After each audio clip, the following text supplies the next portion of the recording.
शस्त्रों की आवश्यकता है, साधनों की आवश्यकता है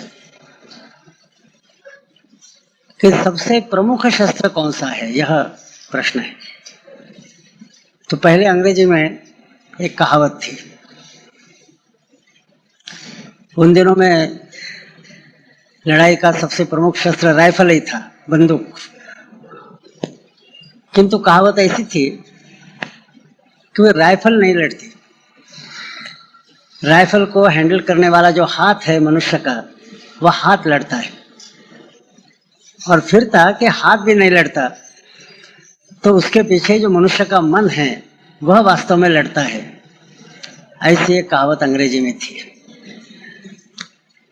तो साधन कम अधिक कितने भी रहे, सबसे प्रमुख शस्त्र किसी भी लड़ाई में लड़ने वाले का मन यही है। यह मान्यता युद्ध शास्त्र में भी है। अब हम यहाँ से निश्चय करके निकले हैं कि लड़ाई के वैनगार्ड के रूप में हमने काम करना है। तो सबसे हमारा पहला शस्त्र यानी खुद का मन, यही पहला शस्त्र है। उसकी हम ठीक ढंग से फिक्र करेंगे तो बाकी शस्त्रास्त्र कम रहे ज्यादा रहे। अब वियतनाम पर जब अमेरिका ने हमला किया, अमेरिका के पास कितने शस्त्रास्त्र थे, पैसा था, सब कुछ था। वियतनाम गरीब देश था। 10 साल तक लड़ाई चलते रही और अमेरिका जीत नहीं पाई,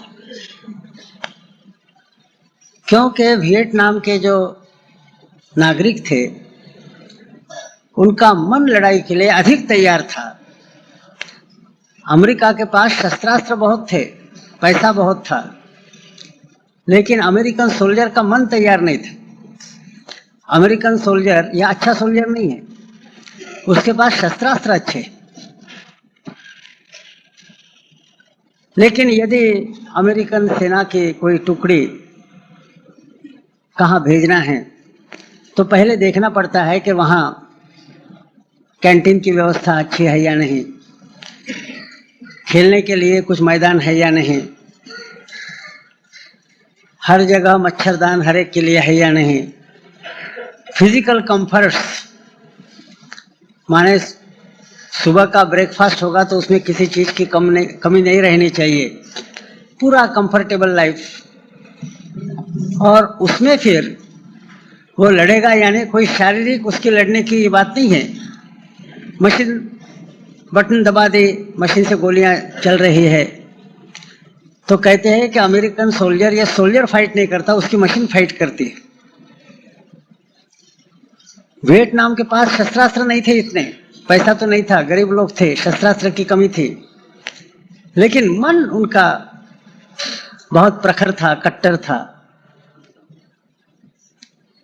तो कार्यकर्ता का मन, यह एक सबसे बड़ी बात है। इतिहास में और भी कई उदाहरण इसके हैं। तो यहाँ से जाते समय हम इसकी भी फिक्र करें कि खुद का मन ठीक रखना। अब खुद का मन ठीक रखना, ये तो हम सोचते हैं, हमेशा ही सोचते हैं। कभी कोई ऐसा सोचता है क्या कि मैं मेरे मन को खराब होने दूंगा? ऐसा तो नहीं। लेकिन सावधानी न रहे तो मन को ठीक रखना भी बड़ा कठिन होता है, क्योंकि परिस्थितियां ऐसी आती है। हमारे आंतरिकता में कोई कमी नहीं है, लेकिन परिस्थितियां ऐसी आती है। अब ये भगवान की लीला क्या है, देखिए।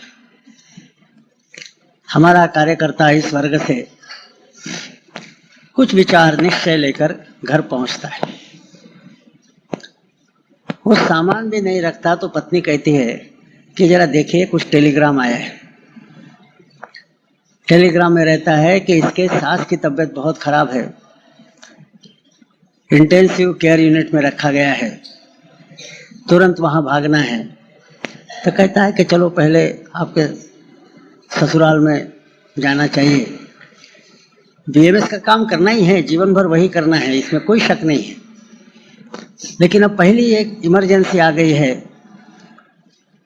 तो चलो टिकट निकालो, रिजर्वेशन करो, वहाँ जाओ। जब तक सास की तबीयत थोड़ी बहुत अच्छी नहीं होती, वहाँ रहना भी आवश्यक है, मानवता के नाते भी आवश्यक है, सज्जनता के नाते भी आवश्यक है, पारिवारिकता के नाते भी आवश्यक है। 10-12 दिन वहाँ लगाना ही पड़ता है। व्यवहारी है, हृदय भी है, दोनों है। वहाँ से वापस आते हैं, सोचते हैं कि अब वापस जाएंगे, तो अब रसीद वही लेकर निकलेंगे। वापस आते हैं तो फिर पत्नी कहती है कि आपका ये तो जीवन भर चलने वाला है बीएमएस का काम, लेकिन लड़के का इंटरव्यू अभी अगले 15 तारीख को है। इंटरव्यू में यदि वो अच्छा पास होता है तो अच्छी नौकरी मिल जाएगी, इंटरव्यू में फेल होता है तो और झंझट खड़ी होगी। तो जरा उसको पढ़ाने का काम है, 8-10 दिन तो कीजिए, बाद में फिर आपका भारतीय मजदूर संघ चलता ही रहता है, वो कोई एक दिन का काम थोड़ा है, जीवन भर का है। अब बात सही है, इंटरव्यू कोई बार बार आता नहीं, तो लड़के की पढ़ाई की तैयारी करने में 8-10 दिन लगाने पड़ते हैं। वो पूरा नहीं होता तो और कुछ आ जाता है, और कुछ आ जाता है। रामतीर्थ ने एक कहानी बताई। बोले एक आदमी घोड़े पर सवारी करते हुए वीरान प्रदेश में से सुबह से निकला। गर्मी के दिन थे, दिन गर्मी के, प्रदेश वीरान, और तेजी से घोड़े को दौड़ा रहा है। घुड़सवार पसीने से तर, घोड़ा पसीने से तर। धीरे धीरे सूरज ऊपर आया, लेकिन आश्रय के लिए कहीं छाया नहीं, कोई मकान नहीं, कोई पेड़ नहीं, कुछ नहीं। होते होते मध्याह्न आ गई, तो दोनों थक गए थे। ऐसे समय दूर से हरियाली दिखी, तो लगा कि यहाँ कम से कम विश्राम कर सकेंगे। और सामने गए तो वहाँ कुआं भी था, तो और अच्छा लगा कि प्यास भी अपनी बुझ जाएगी। और सामने गए तो देखा कि वहाँ रहट भी है और टंकी भी है पानी की, तो और आराम हो गया। बड़े आराम से वहाँ, आनंद से वहाँ गए। पहले टंकी के पास गए, रहट चल रहा था, तो कुएं का पानी रहट में, फिर रहट से टंकी में, ऐसा चल रहा था। टंकी पानी से भरी हुई थी। पहले तो घुड़सवार ने पानी खुद पी लिया, और बाद में फिर घोड़े को पानी के पास लाया। घोड़ा पानी को स्पर्श करने जा रहा, इतने में रहट की टक टक टक टक ऐसी आवाज हुई। अब रहट की आवाज होती है टक टक टक टक, क्योंकि एक जो उसका पात्र है वो निकलता है और दूसरा आता है, तो वो निकलते समय टक टक होती है, और उसमें 1 सेकंड का ही अंतर रहता है। अब घोड़े की आदत ऐसी थी कि जब तक टक टक जहां कहीं सुनाई देती है, तो वो टक टक की तरफ उसका ध्यान आकृष्ट होता था। अब वो घोड़ा पानी को स्पर्श कर रहा, इतने में टक टक, उसने टक टक की तरफ देखा, वो टक टक बंद हो गई। फिर घोड़ा पानी को स्पर्श कर रहा, इतने में फिर से टक टक, तो फिर वो टक टक की तरफ देखा। वहां से ध्यान हटाकर फिर पानी को मुंह लगाता है, तो इतने में टक टक, तो फिर टक टक की तरफ देखा, तो पानी पीना हो ही नहीं सका। तो यह घुड़सवार बड़ा नाराज हो गया। उसने माली को बुलाया, बोले इधर आओ। बोले देखो, ये क्या तुम्हारे रहट की आदत है? मेरा घोड़ा, उसकी आदत यह है कि जहां कहीं टक टक आवाज होती है वहां उसका ध्यान चला जाता है, और तुम्हारा रहट तो लगातार टक टक कर रहा है, तो मेरा घोड़ा पानी नहीं पी सकता, तो ये टक टक बंद करो। बोले ठीक है साहब। अब उसने रहट की टक टक बंद कर दी। टक टक बंद कर दी, इसका मतलब है कि रहट बंद करना पड़ा, नहीं तो टक टक चलेगी ही। रहट बंद हो गया तो पानी आना बंद हो गया, पानी आना बंद हो गया तो टंकी खाली हो गई। अब टक टक तो नहीं थी, घोड़े का ध्यान इधर उधर आकृष्ट नहीं होता था, लेकिन टंकी में पानी नहीं, पानी कैसे पिएगा?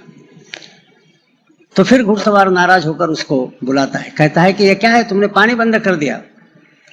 तो माली ने कहा, साहब आप तो पढ़े लिखे हैं, आपने कहा टक टक बंद होनी चाहिए, इसके लिए रहट को बंद करना पड़ा, इसके कारण पानी में टंकी आना बंद हुआ। अब पानी में यदि, टंकी में यदि पानी चाहते हैं तो उसके लिए रहट का चलना जरूरी है, और रहट चलेगा तो टक टक तो चलेगी। तो वो मालिक कहता है कि साहब आपके घोड़े की भी कुछ आदत है, मेरे रहट की भी कुछ आदत है, लेकिन मेरे रहट की आदत बदलने वाली नहीं। आपके घोड़े ने यदि पानी पीना है तो उसको अपनी आदत बदलनी चाहिए, तो आप अपने घोड़े को उसकी आदत बदलने के लिए बाध्य कीजिए, मेरा रहट उसकी आदत नहीं बदल सकती। अब ये भगवान की लीला है, भगवान का रहट चल रहा है, ये भगवान के रहट में ऐसी टक टक ये भगवान का रहट चलने ही वाला है। सास इंटेंसिव केयर यूनिट में है, लड़के को इंटरव्यू देना है, लड़की के शादी के लिए खोजना है, ये सब चलने ही वाला है, ये टक टक बंद होने वाली नहीं। तो घोड़े को पानी पीना है तो टक टक के चलते हुए पानी पीने की आदत लगानी चाहिए। मेंटल एडजस्टमेंट यदि हम नहीं कर सकते खुद की, तब तो बहुत निश्चय लेकर हम घर गए तो भी काम ज्यादा नहीं कर पाएंगे। भगवान रामकृष्ण परमहंस मेंटल एडजस्टमेंट का उदाहरण देते थे कि एक श्रीमान आदमी है, उसके यहाँ जजगी हो गई, नया बच्चा पैदा हुआ, तो बड़े आदमी के यहाँ आया रखी जाती है छोटे बच्चे को देखने के लिए। तो आया रखी गई और वो बच्चे का सब कुछ करती थी, बहुत ध्यानपूर्वक करती थी, क्योंकि ध्यानपूर्वक ना करती तो उसकी नौकरी छूट जाती तो खाती क्या, इसलिए बहुत ध्यानपूर्वक बच्चे की हिफाजत वो करती थी। लेकिन बोले जहां सारा काम ठीक करती थी, बाबा गाड़ी में उसको ले जाना, उसको नहलाना, सब ठीक ढंग से करती है, लेकिन उसको थोड़ा सा खिलाया, दोपहर के समय 11:30-12 हो गए, थोड़ा सा कुछ खिलाया, सोने के झूले में उसको डाल दिया, ये झूला झुला रही है। तो बोले वो झूला झुलाने का काम तो बिल्कुल ईमानदारी से करती है, लेकिन उसका मन अपने झोपड़ी में गंदे कपड़े पर अपना जो छोटा बच्चा जिसको सुला कर ये आई थी नौकरी पर, तो वो जग गया होगा, माँ माँ करके पुकार रहा होगा, तो उसका मन अपने बच्चे के पास रहता है, हालांकि वो झुलाने का काम वो ठीक ढंग से ही करती है। वैसे उन्होंने कहा कि भाई संसार के जितने ही काम है वो सारे काम ठीक ढंग से ही करना है, लेकिन अपना मन वहां रहना चाहिए, भगवान की तरफ रहना चाहिए, ऐसा उन्होंने कहा। अब हम लोग इतने श्रेष्ठ तो नहीं है, हम तो ध्येय के रूप में जो अपना है उसी का स्मरण करते हैं और उसी में हम भगवान का भी दर्शन करते हैं। तो सारे सांसारिक काम करते हुए किसी काम को छोड़ना है ऐसी बात नहीं है। जो होल टाइमर्स है उनके लिए तो ठीक है, बाकी सब लोगों के लिए ऐसा नहीं है। हालांकि सबने होल टाइमर होना चाहिए ऐसी इच्छा है, तो भी तो जितने संसार के परिवार के काम है वो सारे काम करना है, लेकिन करते समय दिमाग में वो रहना चाहिए कि भारतीय मजदूर संघ, दिमाग में। साहित्य में ऐसा आता है, आज गुजरात में क्या है पता नहीं, लेकिन हमारे साहित्य में ऐसा आता है कि गुजरात में जो गांव ऐसे थे कि जहां दूर से पानी लाना पड़ता था, 2 मील से 1.5 मील से, अब यहां से 1.5 मील 2 मील जाना फिर पानी लाना, तो एक हाथ ऐसा घड़ा पानी का लेकर तो काम नहीं होता था, क्योंकि बार बार एक एक घड़ा लेकर कौन जाएगा। तो साहित्य में आता है कि गुजरात की महिलाएं एकदम 8-10 घड़े लेकर जाती थी, सब 8-10-12 महिलाएं मिलकर जाना, एक दूसरे के सहायता से सारे घड़े एक के ऊपर एक चढ़ाना और फिर वापस आना। तो उसमें आता था कि वापस आते समय कोई महिला ऐसे हाथ लगा कर नहीं आती थी कि भाई घड़ा गिरना नहीं चाहिए, संतुलन बराबर रहता था, हाथ दोनों खाली रहते थे। लेकिन दोनों हाथ खाली रहते थे तो भी मन वहां रहता था कि ऊपर जो एक के ऊपर एक 10-11 घड़े हैं उनका संतुलन नहीं बिगड़ना चाहिए, मन का कंसंट्रेशन घड़ों में रहता था, लेकिन इसके लिए हाथ लगते थे ऐसा नहीं, हाथ तो खाली रहते थे। तो कार्यकर्ता का मन इसी तरह का होना चाहिए। बाकी सारे सांसारिक काम चलते रहे तो भी मन का केंद्रीकरण, कंसंट्रेशन यूनियन के, मजदूर संघ के, राष्ट्र के कार्य पर रहे, यह बहुत आवश्यक हो जाता है। अब ये संतुलन रखना, मेंटल एडजस्टमेंट रखना, ये हम यदि चिंता नहीं करेंगे तो अत्यंत सद्भावना युक्त होते हुए भी राष्ट्र कार्य हम नहीं कर सकते। तो कार्यकर्ता के मन के दृष्टि से यह एक सर्वसाधारण सावधानी की बात है। दूसरी एक सावधानी की बात है,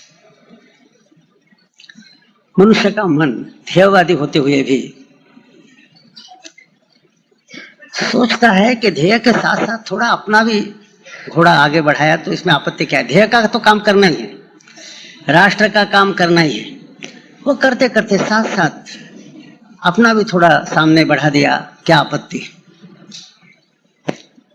अब ये आदमी ध्येयवादी नहीं, ऐसा नहीं है, ध्येयवादी है। वो सोचता है जाते जाते हो सकता है थोड़ा अपना भी नाम रोशन हो सकता है, उसमें आपत्ति क्या है। अपने का अपना भी कुछ स्वार्थ सिद्ध हो सकता है, उसमें आपत्ति क्या है। इसका मतलब ये नहीं है कि आदमी अप्रामाणिक है, डिसऑनेस्ट है, इनसिंसियर है, ऐसा नहीं। ध्येय के लिए सब कुछ करेगा, जाते जाते यदि हो सकता है साथ ही साथ तो उसमें क्या आपत्ति है, इतना ही मन में विचार आता है। मुझे स्मरण होता है कि पहले मेरे पास पॉलिटिकल काम था, सरकार वहां के नाते माननीय भैया जी दानी थे। हर एक चुनाव के समय निगोशिएशन का काम मेरे पास था। एक तरफ सोशलिस्ट पार्टी के प्रतिनिधि, एक तरफ मैं, और बीच में द्वारका प्रसाद जी मिश्र, हमारा पुराना मध्य प्रदेश था। तो उस समय उनका हमारा बहुत संपर्क आया। तो एक बार वापस आने के बाद मैंने भैया जी को कहा कि भैया जी आप कुछ भी कहिए, द्वारका प्रसाद जी मिश्र ठीक है, पॉलिटिशियन है, कुछ पॉलिटिक्स के गुण भी उनके अंदर है जो शायद इतने वांछनीय नहीं, लेकिन एक बात मुझे लगती है कि ही 100% हिंदू। तो स्मित हास्य करते उन्होंने कहा कि हाँ हाँ बात, तुम्हारी बात ठीक है। अब मुझे आश्चर्य हुआ कि मेरी बात ठीक है तो ये स्मित हास्य क्यों कर रहे, इसमें स्मित हास्य करने लायक तो कोई चीज नहीं। तुमने कहा क्यों भैया जी आप, नहीं बोले अब तुम इतने दिन प्रचारक हो, मनुष्य के मनोविज्ञान का तुमको पता है, तो तुम्हारा अंदाजा गलत थोड़ा ही होगा, तुम्हारा अंदाजा ठीक है, 100% हिंदू है, ये बात ठीक है। तो फिर मैंने कहा यदि मेरी बात ठीक है तो आप ऐसे मिस्चीवस स्माइल क्यों कर रहे हैं, मिस्चीवस स्माइल। तो फिर उन्होंने कहा भाई ऐसा है, तुम्हारा कहना ठीक है, ही 100% हिंदू। इतना ही है कि over and above that he is something else. थोड़ा बहुत 100% तो तुम्हारा हो गया, लेकिन फिर उसके ऊपर भी 40%, 50%, 60%, 70% वो और भी कुछ है। मैंने कहा क्या है, बोले द्वारका प्रसाद मिश्र है। अब ये है, मनुष्य ध्येयवादी होते हुए भी इसका मतलब ये नहीं है कि वो ध्येय को धोखा देना चाहता है, गद्दारी करना चाहता है, स्वार्थी हो गया है, ऐसा नहीं। उसको ऑनेस्टली ऐसा लगता है कि जाते जाते कुछ हो सकता है तो आपत्ति क्या है। ध्येय को धक्का न लगते हुए, पूर्ण ध्येय का काम करते हुए, साइड बाय साइड जैसे साइड बिजनेस करते हैं वैसे यदि एक आध अच्छा काम हो जाता है खुद के लिए, क्या आपत्ति है। ग्रीक पुराणों में एक कहानी आती है, अपने यहाँ जैसे पुराण है वैसे ग्रीस के पुराण है। कहानी आती है कि एक राजा की कन्या जिसका नाम एटलांटा ऐसा था, बहुत सुंदर थी। ग्रीस में बहुत राजा थे, उनमें से एक की कन्या एटलांटा बहुत सुंदर थी और उसके सौंदर्य की प्रसिद्धि पूरे ग्रीस में थी। किंतु उसकी और भी एक प्रसिद्धि थी कि वो दौड़ने में पीटी उषा के समान ही थी, दौड़ने में सबसे अच्छी, जैसे पीटी उषा का नाम हम सुनते हैं। और उसके पिताजी ने शर्त यह रखी थी कि जो रनिंग रेस में मेरे लड़की पर मात करेगा उसी के साथ उसका विवाह होगा। अब ये शर्त तो रखी, लेकिन उसने ये भी सोचा कि मेरी लड़की इतनी सुंदर है कि इस मोह में आकर कोई भी आ जाएगा, सोचेगा कि यदि रनिंग रेस में हम इसको जीत लेते हैं तो अच्छा है, नहीं जीत ले तो हार जाएंगे, उसमें क्या है। तो कई लोग आ जाएंगे तो इसको दौड़ना ही दौड़ना पड़ेगा। इसलिए उन्होंने उसमें दूसरी भी बात रखी कि जो रनिंग रेस में जीत लेगा इसको, उसके साथ इसका विवाह होगा, लेकिन जो हार जाएगा उसको जीवन भर जेल में रहना पड़ेगा। ये भी दूसरी शर्त रखी कि जो हार जाएगा उसको जीवन भर जेल में रहना पड़ेगा। अब ये खतरनाक शर्त थी, इसके कारण कोई भी ऐरे गहरे नत्थु खैरे आएंगे रेस के लिए, ये संभावना समाप्त हो गई। तो 5-6 अच्छे जवान लोग आए और सभी को इस लड़की ने हराया। उसके बाद और एक सज्जन है, जवान लड़का था, उसने पहले ही लोगों को बताया कि मैं जा रहा हूं, मैं रनिंग रेस में इसके साथ दौड़ने वाला हूं। लोगों ने कहा पागल हो, ये 5-6 लोग हार गए, उनको अब जेल में वो बेचारे हैं, तुम भी जेल में जाओगे। बोले नहीं, मैं जीतने वाला हूं।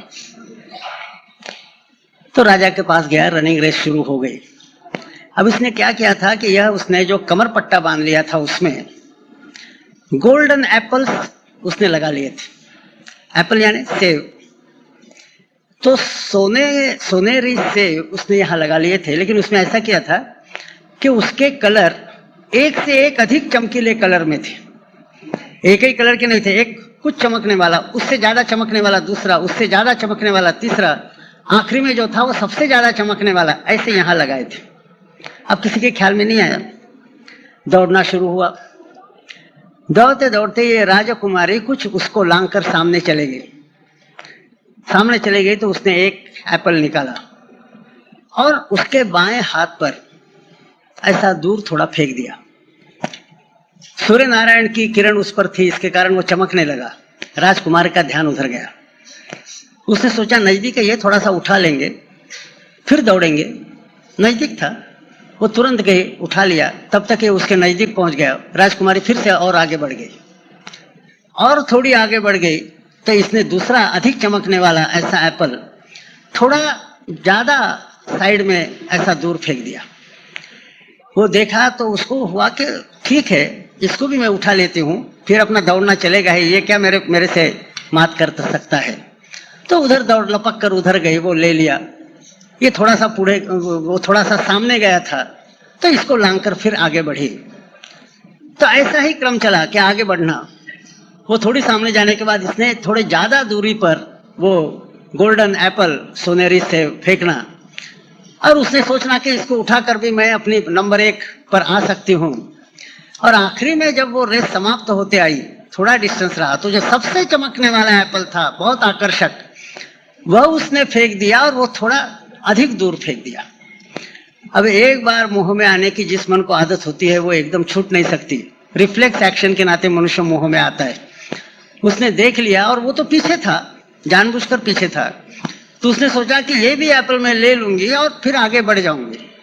वो जैसे उधर गई वैसे इसने अपनी गति बढ़ा दी, स्पीड बढ़ा दी और ये क्रमांक 1 पर ही आया, नंबर 1 पर ही आया। राजकुमारी हार गई, उसके साथ विवाह करना पड़ा। ऐसी एक कहानी ग्रीक पुराणों में आती है। अब ये अटलांटा का नाम तो है, लेकिन ये सभी मनुष्य के लिए लागू है। अच्छे कॉम्पिटेंट सक्षम आदमी भी सोचते हैं कि हम तो जीतने ही वाले, हम काम हमारा होकर ही रहेगा, हम ध्येय सिद्ध करके ही रहेंगे। जाते जाते ये थोड़ा सा किया तो क्या होता है। तो ऐसा थोड़ा सा डाइवर्शन करने का मोह मन को होता है। अब इस मोह को टालना, पूर्ण सावधान, अखंड सावधान हम नहीं रहे तो इस मोह को टालना बहुत कठिन हो जाता है। सोचते हैं कि यूनियन का काम करेंगे, 24 घंटा करेंगे, जाते जाते थोड़ा ये भी कर लेंगे। ऐसा नहीं, मोह को टालने की सावधानी अखंड हमारे मन में रहे, यह आवश्यक हो जाता है। अब यह तो ठीक है कि हम ध्येयवादी है, अच्छे हैं, तो भी कभी कभी परिस्थितियां ऐसी आ जाती है कि अच्छा आदमी भी कभी मन में उसके हिचक आ जाती है। बहादुर आदमी रहता है, ऐसी बात नहीं है, किंतु बहादुर सिपाही होते हुए भी कभी कभी ऐसी कुछ परिस्थिति आ जाती है कि वो थोड़ा पीछे हट जाता है। माधवराव पेशवा के जीवन में एक घटना आती है। वैसे तो माधवराव बहुत स्ट्रिक्ट थे, डिसिप्लिनेरियन थे, कि एक बार हाथी की लड़ाई हो गई। उसका जो ग्राउंड वगैरह था वो बराबर प्रोटेक्टेड था। सब लोग बैठ गए, ये भी अपने आसन पर बैठ गए थे और खंडेराव दरेकर इस नाम का एक सबसे अच्छा पराक्रमी उनके बॉडीगार्ड के रूप में था। अब क्या हुआ कि उसमें से एक हाथी ज्यादा मार खाने के कारण चिढ़ गया और वो लड़ाई का मैदान छोड़कर प्रेक्षकों में घुस गया। तो जिधर माधवराव पेशवा का आसन था उधर ही घुस गया और उनके नजदीक से ही उधर ही आने लगा। तो उनका जो बॉडीगार्ड था खंडेराव दरेकर, बहुत बहादुर होते हुए भी रिफ्लेक्स एक्शन इसको बोलते हैं कि विचार करने के लिए फुर्सत नहीं, एकदम जो प्रतिक्रिया होती है उसको रिफ्लेक्स एक्शन बोलते हैं। तो उसकी ऐसी रिफ्लेक्स एक्शन हुई कि जैसे अपने ऊपर आने वाला हाथी देखा तो वो एकदम भाग गया। अब सौभाग्य से माधवराव को कुछ धक्का नहीं लगा। लोगों ने कहा कि क्या है, आपका बॉडीगार्ड है, भाग गया है, इसको डिसमिस कर दो। वैसे माधवराव डिसिप्लिनेरियन थे, स्ट्रिक्ट थे। उन्होंने कहा भाई है, लेकिन एक आध बार अच्छा बहादुर आदमी भी एक आध बार मैदान छोड़ता है, इसमें एकदम उसको डिसमिस करने की बात नहीं रखनी चाहिए, या कायर है ऐसा भी नहीं समझना चाहिए, एक आध बार हो जाता है। जीसस क्राइस्ट के मृत्यु के पश्चात दो आदमी ने ऐसा सोचा कि उनके उपदेश का प्रचार करना चाहिए। एक का नाम था पीटर, एक का नाम था बरनबास। अब उस समय ईसाईयत का प्रचार बहुत कठिन काम था, क्योंकि चारों ओर से विरोध था, सरकार का विरोध था, रोमन साम्राज्य उनके खिलाफ था, इसके कारण जनता भी उनके खिलाफ थी। तो किसी भी गांव में जाना और ईसा के उपदेश का प्रचार करना बहुत खतरनाक था। लोग बोलने नहीं देते थे, मीटिंग नहीं होने देते थे, मीटिंग हुई तो बोलने नहीं देते थे, उसमें प्रश्न करते थे, और इतना ही नहीं तो मारपीट भी करते थे। तो भी ये दो बहादुर ऐसे थे कि उन्होंने अपना क्रम जारी रखा। एक गांव में भाषण हुआ। 20-21 साल का एक जवान जिसका नाम था मार्क, वह मार्क भाषण सुन रहा था। तो वो कन्विंस हो गया, और बाद में इनके पास आकर उसने कहा कि मैं कन्विंस हो गया हूं और आपके साथ मैं भी प्रचार में रहूंगा। इन्होंने कहा भाई ये प्रचार वगैरह बड़ी खतरनाक चीज है, जरा सोचो। बोले नहीं, मैं आपके साथ रहूंगा। कुछ दिन तक वो इनके साथ रहा, वो भी भाषण देता था। एक दिन ऐसे गांव में गए कि जहां विरोधियों ने इनको खत्म करने का ही षड्यंत्र किया था। तो मार्क जैसे भाषण देने के लिए पहले खड़ा हुआ तो चारों ओर से पत्थर आने लगे। अब वैसे तो बहुत वो ध्येयनिष्ठ था, पहले भी ऐसे कुछ प्रसंग आए होंगे, लेकिन उस दिन क्या हुआ कि चारों ओर से लोग चिल्लाहट करने लगे, पत्थर मारने लगे। एकदम इसके मन में घबराहट आ गई और जो मैदान छोड़कर भाग गया तो सीधे उसका गांव जहां था वहां घर में जाकर ही रुका। अब रिफ्लेक्स एक्शन है, इसका मतलब ये भी नहीं कि वो बहादुर नहीं था, इसका मतलब ये भी नहीं कि वो ऑनेस्ट और सिंसियर नहीं था। सब होते हुए भी एक आध बार अच्छे आदमी का भी हो जाता है। फिर उसको लगा कि अरे मैंने ये क्या किया, बहुत गलती हुई, फिर वापस जाना चाहिए। वो वापस गया। अब ये दो थे पीटर और बरनबास, इनका जो संभाषण हुआ वो बड़ा इंटरेस्टिंग था। जैसा इसको देखा तो पीटर ने उसको कोसना शुरू किया और कहा कि नहीं हम तुमको अपने साथ नहीं आने देंगे, तुम तो विश्वासघात करने वाले हो। बरनबास ने कहा कि ऐसा मत करो, एक आध बार फिसल गया होगा, कोई बात नहीं है, गिव में सेकंड चांस। क्रिश्चियन साहित्य में सेकंड चांस यह शब्द बहुत प्रसिद्ध है, गिव में सेकंड चांस। पीटर कहता है सेकंड चांस वगैरह नहीं, ऐसे कायरों को अपने साथ रखेंगे तो बड़ा नुकसान होगा। बरनबास ने कहा ठीक है, लेकिन एक बार चांस, एक चांस तो इसको दे दो। सेकंड चांस उसको दिया और इतिहास बताता है कि उसके बाद इसने इतना त्याग किया, इतना बलिदान किया कि इसके कारण जो ईसाईयत के 12 एपोस्टल्स है उसमें से एक एपोस्टल इस नाते मार्क का नाम है, बाइबल में भी उनका हिस्सा आता है। तो ऐसा कभी कभी अच्छा आदमी भी, मोसेस अपने लोगों को लेकर और प्रॉमिस लैंड उनको बसाने के लिए अच्छी कोई जमीन खोजने के लिए निकला, सब लोगों को लेकर। अब इजिप्शियन उस समय के मिस्र के जो राजा थे तो उनको जरा टाल कर वो निकला। वो देख रहे थे कि इनको सबको कैसे खत्म किया जाए। ये बड़ा हिम्मतवान था मोसेस, वो समझता था कि भगवान ने मुझे प्रेषित के नाते भेजा है। लेकिन एक ऐसा मौका आ गया कि सामने उनके समुद्र ही आया, जिसको रेड सी ऐसा आजकल कहते हैं, लाल समुद्र, ये सामने सारा समुद्र ही था। तो ये जो आगे बढ़ रहे थे सबको टालकर, अब आगे कहाँ बढ़ेंगे, समुद्र में जाएंगे तो सब मर जाएंगे। तो सामने का रास्ता ब्लॉकेड हो गया और यही अपॉर्चुनिटी, यही सुयोग लेकर पीछे से दुश्मन की सेना ने इनके ऊपर हमला किया। दोनों के बीच में सैंडविच हो गए। बहुत धीरज का आदमी होते हुए भी जरा एक क्षण के लिए धीरज छूट गया। भगवान ने बाद में सहायता की, रास्ता निकल गया, अलग बात है। लेकिन इतना श्रेष्ठ पुरुष, उसका भी एक क्षण के लिए धीरज खत्म हो गया। तो ये हो सकता है, इसमें बहुत आत्मग्लानि की भी आवश्यकता नहीं, और दूसरों ने एकदम ये भी समझने की आवश्यकता नहीं कि बस ये गिर गया, भाग गया, कायर है, ऐसा भी नहीं। एक आध बार होता है। दूसरों ने भी सोचना चाहिए सेकंड चांस, बार बार चांस देना नहीं है, नहीं तो डिसिप्लिन नहीं रहेगी। लेकिन सेकंड चांस की बात दूसरों ने भी सोचना चाहिए। और आत्मग्लानि एक आध बार आती है तो वो नहीं आनी चाहिए, इसकी चेष्टा करनी चाहिए।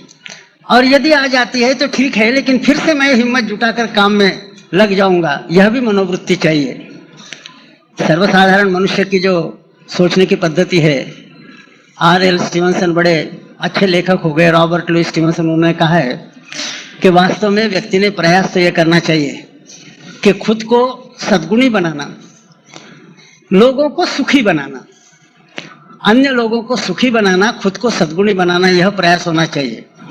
लेकिन अगर आ गई तो फिर उसको यह आत्मग्लानि समझकर फिर से उसको दूर करते हुए काम पर हम जुट जाएंगे, ऐसा मन को बताना, साहस जुटाना, तो इस दृष्टि से भी सावधानी रखने की आवश्यकता है। लेकिन यह सारा करने के लिए मन इतना पक्का होना चाहिए, कहीं भी भागने का मौका है तो भी हम भागने वाले नहीं, इतना मन पक्का होना चाहिए। और बहादुर लोगों के लिए भी ये कठिन हो जाता है।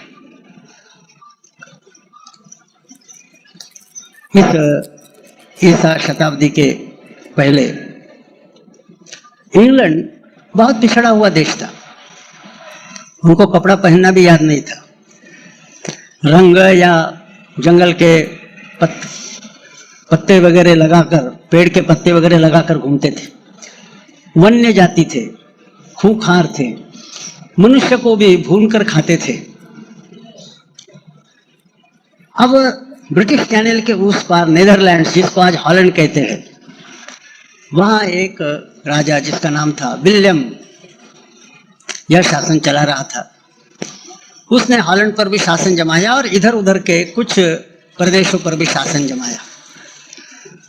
फिर विलियम के मन में आया कि इंग्लैंड को जीत लेना चाहिए। सेना के सामने यह सुझाव रखा। अब कोई बोलता तो नहीं था, लेकिन सेना के लोग जानते थे कि यहाँ के लोग तो नरबली लेने वाले हैं, मनुष्य को भूनकर खाने वाले हैं, बड़े खूंखार है, क्रूर है। तो बाकी लोगों से लड़ना अलग है, इन लोगों से लड़ना अलग है। तो थोड़ी मन में हिचक सिपाहियों की थी ही, लेकिन राजा साहब का विरोध कौन करे। लेकिन राजा साहब भी जानते थे कि सेना के मन में हिचक है। खैर, तो प्लानिंग हुआ और जहाजों में बैठकर, उस समय जैसे जहाज थे लकड़ी के, जहाजों में बैठकर सारी सेना को लेकर राजा साहब इंग्लैंड के किनारे पहुंचे। अब उन्होंने आदेश दिया था कि सारे जहाज जब किनारे पर पहुंच जाएंगे तब, और किसी ने पहले कूदना नहीं है जमीन पर, मैं पहली कूदी मैं लगाऊंगा, फर्स्ट जंप मेरी रहेगी। तो सारे जहाज आ गए, लोग देखते रहे। राजा साहब कूद पड़े। अब क्या है कि वो कीचड़ रहता है ना, वहाँ समुद्र जमीन है, वहाँ कीचड़ रहती है, फिसलन भी रहती है। जैसे राजा साहब कूद पड़े, वैसे वो फिसलन के कारण फिसल गए तो दाहिने हाथ के सहारे उन्होंने अपने को संभाल लिया। अब पहले ही लोग हिचकिचाहट करते थे। राजा साहब का पैर फिसल गया तो उनको लगा कहीं अपशकुन तो नहीं, इसके कारण और डिमोरलाइजेशन आ सकता है। ये राजा साहब भी जानते थे, वो सिपाहियों की साइकोलॉजी जानते थे, इसलिए अच्छे सेनानी थे। हवा में छलांग लगाने वाले नेता नहीं थे, अपने सिपाहियों की साइकोलॉजी जानने वाले थे।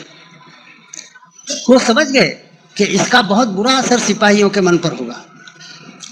उन्होंने एकदम जोर से हंस दिया और कहा कि बड़ा शुभ शकुन हुआ है, जैसे ही मैंने इंग्लैंड के धरती पर पैर रखा, मेरे दाहिने हाथ की राज मुद्रा इंग्लैंड के भूमि पर अंकित हो गई है, बहुत अच्छा शकुन हुआ है, ऐसा बोल दिया। लेकिन मन में ये भी जानते थे कि बोला तो सही, लेकिन इसके कारण लोगों के मन में जो हिचक और डिमोरलाइजेशन आया है वो पूरा जाएगा, इसका भरोसा नहीं, ये भी जानते थे। खैर, अच्छे सेनापति थे। उन्होंने सबको कहा कि अब देखो, हमने ऑनवर्ड मार्च करना है, सामने बढ़ना है। कहाँ जाना है? तो सामने एक पहाड़ी थी, तो क्विक मार्च करते हुए पहाड़ी के चोटी तक जाना है। और यह आदेश दिया कि उधर जाते समय किसी ने भी बाएं और दाएं और पीछे की ओर इधर उधर देखना नहीं, सामने सीधे देखकर आगे चलना है, ऐसा आदेश दिया। अब सेना चलने लगी। उन्होंने अपने खास 30-40 लोगों को पीछे रख दिया था। सेना उधर जा रही है, इधर 30-40 लोगों को कहा कि देखो, ये सब जहाजों को अंगार लगा दो, क्योंकि भागने का विचार कोई करेगा तो जहाजों में बैठकर ही जाएगा ना, नहीं तो क्या ब्रिटिश चैनल में माने समुद्र में कूदकर मरना कौन पसंद करेगा। तो जिनमें बैठकर लोग भाग सकते हैं, ये सारे जहाज अंगार लगाकर जला दो। इन्होंने जहाज जलाने का काम शुरू किया। सिपाहियों को पता नहीं, वो सामने देखकर चल रहे हैं। उधर पहाड़ी तक ये भी पहुंच गए। जब पहाड़ी के चोटी तक आए तो इन्होंने उनको हॉल्ट का आदेश दिया और फिर सबको एकदम अबाउट टर्न का आदेश दिया। अबाउट टर्न किया तो सबको आश्चर्य हुआ कि सारे जहाज जल रहे थे, क्या चमत्कार हुआ। फिर अबाउट टर्न किया और राजा साहब ने संक्षिप्त भाषण दिया कि आपने देखा है क्या दृश्य है। यदि हम लोग जान बचाने के लिए भागना सोचे तो जिन जहाजों में बैठकर हम भाग सकते हैं वो सारे जहाज जलाए गए। अब उनका उपयोग करते हुए हम वापस नहीं जा सकते अपने मातृभूमि में। भागना भी हो तो फिर समुद्र में कूदना होगा, वहां मरना होगा। हमारे सामने दो ही विकल्प है, या तो समुद्र में कूदकर हम वहां मर जाए, या फिर यहाँ लड़ते लड़ते मर जाए। जीत होगी हार होगी, जो होगा देखा जाएगा। दो ही विकल्प है। जहाज जल रहे यह जब देखा, वापिस जाने के रास्ते बंद हो गए जब देखा। वैसे तो सिपाही बहादुर ही थे, इसमें कोई शक नहीं था, लेकिन जो थोड़ी बहुत हिचक रहती है वह भी समाप्त हो गई। पूरे पराक्रम के साथ, बहादुरी के साथ सब लड़ने लगे। इंग्लैंड को जीत लिया, इतना खूंखार लोगों का देश होते हुए। एक घटना इतिहास में यहाँ आती है, हमारे इतिहास में भी एक घटना आती है। माता जिजाई के आदेश पर कोंडाना किला इतने दिन में कैप्चर करना है, यह शिवाजी ने सोचा और यह काम अपने एक ट्रस्टेड लेफ्टिनेंट तानाजी मालुसरा उसको दिया। बड़ी कहानी है, सब बताने की आवश्यकता नहीं। तानाजी आए। अब उन दिनों में खेती के काम चल रहे थे। वैसे भी शिवाजी के पास कोई बहुत ज्यादा सिपाहियों की संख्या थी ऐसा नहीं, और खेती के काम चल रहे थे तो भी लोग सारे काम छोड़कर आए। अब कोंडाना किला बहुत बड़ा था, स्ट्रेटेजिक पोजीशन में था, वहां से इधर उधर का बहुत बड़ा प्रदेश कंट्रोल करना संभव होता था। इसीलिए जिजामाता ने कहा था कि अपने हाथ में आना चाहिए। लेकिन अब उसको कैप्चर करना तो कैसे किया जाए, क्योंकि वहां उदयभान करके सेनापति भी जो था औरंगजेब का, वो भी वहां बड़ा अच्छा सेनापति था और बड़ी फौज मुगलों की वहां थी। वैसे तो किले पर चढ़कर जाना ही मुश्किल, और फिर वहां गए तो भी उनकी विशाल सेना के साथ हमारी ये छोटी सी सेना क्या लड़ेगी। तो सोचा गया कि गुरिल्ला वॉरफेयर के अनुसार अमावस्या के रात में कुछ करना चाहिए। लेकिन क्या करना चाहिए, अब जाएंगे कैसे, उनका गार्डिंग वगैरह तो अच्छा था। तो सारा तानाजी ने निरीक्षण किया किले का। किले का निरीक्षण करने के पश्चात उसने देखा कि एक हिस्सा ऐसा था कि जो बिल्कुल सीधी दीवार जैसी रहती है, वैसा सीधे दीवार के जैसा ही एक हिस्सा था, और वहां से कोई चढ़कर आना संभव ही नहीं था। इसलिए वहां गार्डिंग इतना अच्छा नहीं होगा, ये इन्होंने अंदाजा लगाया। अब ये इतनी ऊंची सीधी दीवार चढ़कर कैसे जाएंगे। तो एक प्राणी होता है, इधर इसको घोरपड़ कहते हैं, हिंदी में शायद गोह कहते हैं, गोह शब्द है ना। हाँ, तो गोह का ऐसा होता है कि वो चढ़कर जाती है और फिर उसको आप रस्सी उसके पूंछ को लगाइए, वो मजबूती से जमीन पकड़ती है। कितने भी लोग उसके रस्सी से ऊपर जा सकते हैं। तो ऐसे गोह को चढ़ाकर वहां ऊपर जाना कुछ लोगों ने।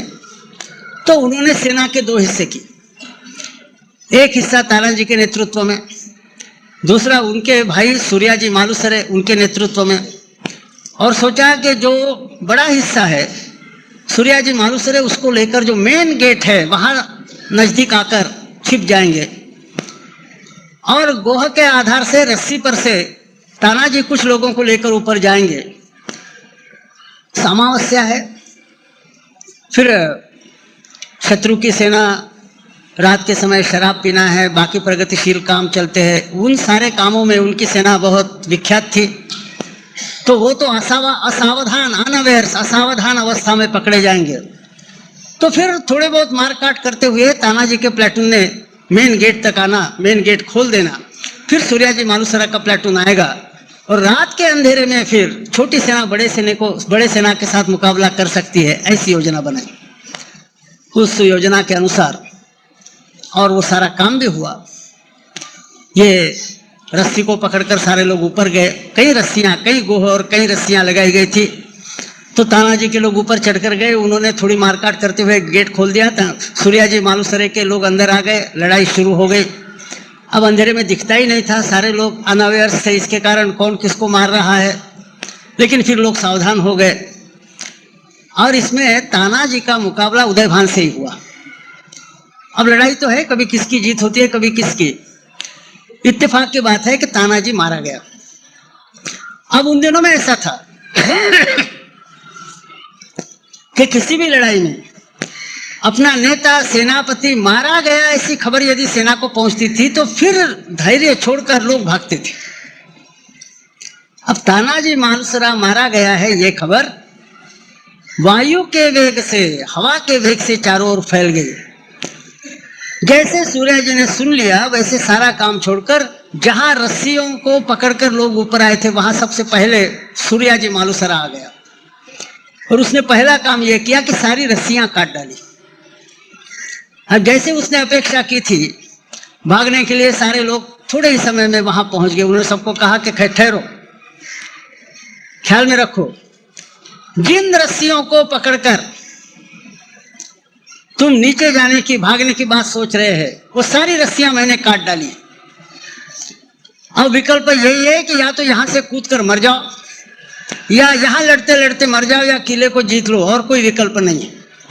सारी रस्सियां काटी गई, भागने के रास्ते सारे बंद हो गए। ऐसा जब सब लोगों के ख्याल में आया तो लोगों ने सोचा भाई यहां से कूदकर मरना इससे अच्छा है कि यहां लड़ते लड़ते या तो जीत लेंगे या मर जाएंगे, कोई आपत्ति नहीं। तो जिनके मन में एक क्षण के लिए रिफ्लेक्स एक्शन के नाते कायरता आ गई थी वो कायरता दूर हो गई। वैसे वो कायर नहीं थे, बहादुर ही थे, लेकिन एक हाथ क्षण reflex action, weakness, moment of weakness आ जाता है, वो भी हट गया। और फिर जो वो लड़ने के लगे तो इतनी बड़ी मुगल सेना को परास्त करते हुए उन्होंने किला जीत लिया। इतिहास में आता है कि किला जीतने की खबर आने के बाद शिवाजी जब वहां आए तो तानाजी गए, इसका बड़ा दुख था। और ये स्ट्रेटेजिक इंपॉर्टेंस का किला जीत लिया, इसका बड़ा आनंद था, दोनों सम्मिश्र भावनाएं थी। तो उन्होंने कहा कि गढ़ आया लेकिन मेरा सिंह गया, ऐसा उन्होंने कहा और इसके लिए उसका नाम सिंहगढ़ रखा गया, ऐसा इतिहास में आता है। तो ये मोमेंट ऑफ वीकनेस है। ये इसका परिचायक नहीं है कि भागने वाले लोग बहादुर नहीं है, ये इसका परिचायक नहीं है कि भागने वाले लोग सिंसियर नहीं है, ऑनेस्ट नहीं है, ऐसा नहीं है। मनोविज्ञान है, एक हाथ क्षण आता है। अब इस क्षण से बचने के लिए विलियम ने एक तरकीब की, भागने के रास्ते यानी सब जहाज उनको अंगार लगा दी। सूर्याजी मालुसरा ने दूसरी तरकीब की, भागने के रास्ते यानी रस्सियां वो काट डाली। भारतीय मजदूर संघ सोचता है कि इससे भी और कुछ रास्ता होना चाहिए। ये रास्ते हैं, जब तक रस्सियां नहीं काटी जाती और जब तक जहाज नहीं जलाए जाते तब तक मोमेंट ऑफ वीकनेस पर मात करना बहुत कठिन है।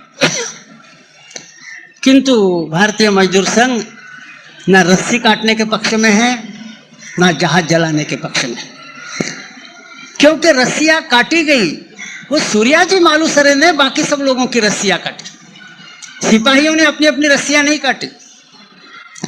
जहाज जलाए गए, विलियम ने सारे सब लोगों के भागने के रास्ते जहाज जलाए गए थे, उन्होंने विलियम ने जलाए थे।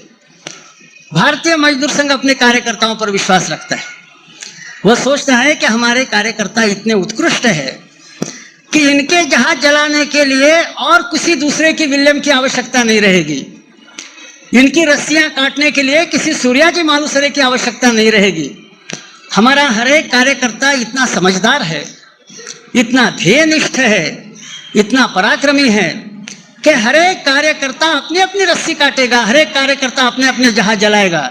माने ही इस वर्ग से वापिस जाते समय प्रतिज्ञा लेकर जाएगा कि इसके बाद यही काम करना है। प्रतिज्ञा यही रस्सी काटने का नाम है, प्रतिज्ञा यही जहाज जलाने का नाम है।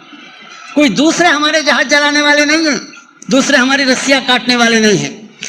यहाँ से वर्ग से वापस जाते समय हम में से हर एक कार्यकर्ता यह जो प्रण करके जाएगा, यह जो प्रतिज्ञा करके जाएगा कि ये सेकंड वॉर ऑफ इंडिपेंडेंस खत्म होते तक हम लड़ाई का मैदान एक सेकंड के लिए भी छोड़ने वाले नहीं हैं।